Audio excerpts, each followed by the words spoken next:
But what I fail to understand is how, when, and why did follow your passion become a movement against 9 to 5?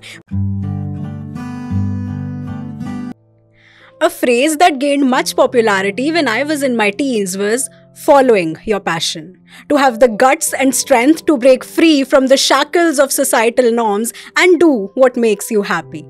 So, the intrigued me ran to my father asking, "Dad, what is your passion?" And he, confident as he always was, declared, "I wish to see both of my kids settled." Wait, is that even a passion? Not losing hope, I cross-questioned. "What were your hobbies when you were a kid?" In a graver tone, he replied, "Hobbies were a privilege we couldn't afford at that time." After giving a very deep thought of 5 seconds, I concluded that he was a boring personality and that I would never live a conventional life.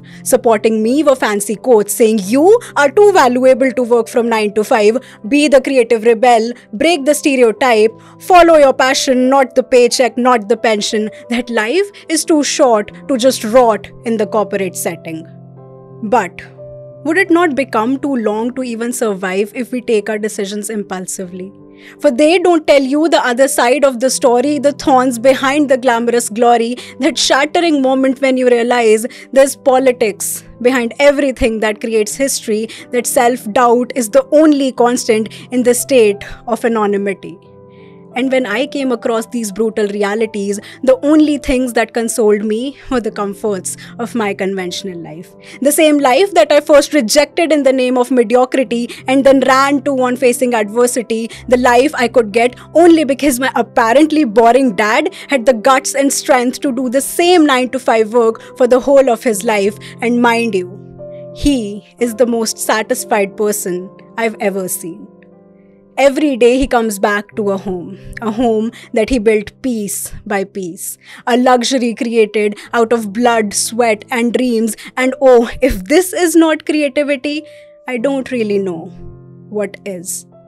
And hey, in no way do I wish to say that doing what you love is unjustified, but what I fail to understand is how, when, and why did follow your passion become a movement against 9 to 5? When did these quotes make us such extremists that any contrary belief started to seem boring, purposeless, and lacking philosophy? Why are we blind to the fact that these quotes only tell you how many lives 9 to 5 destroyed, but never how many it created? These quotes don't tell you what stability means to someone who has seen economic crisis.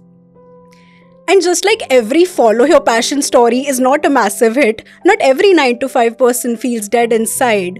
And happiness does not come from the kind of work you do. It comes from how you perceive it. I call it lack of individuality. They might just love operating in a community. I might call it boring. They might see it as routine security. To be an artist is a blessing, and creating art is salvating.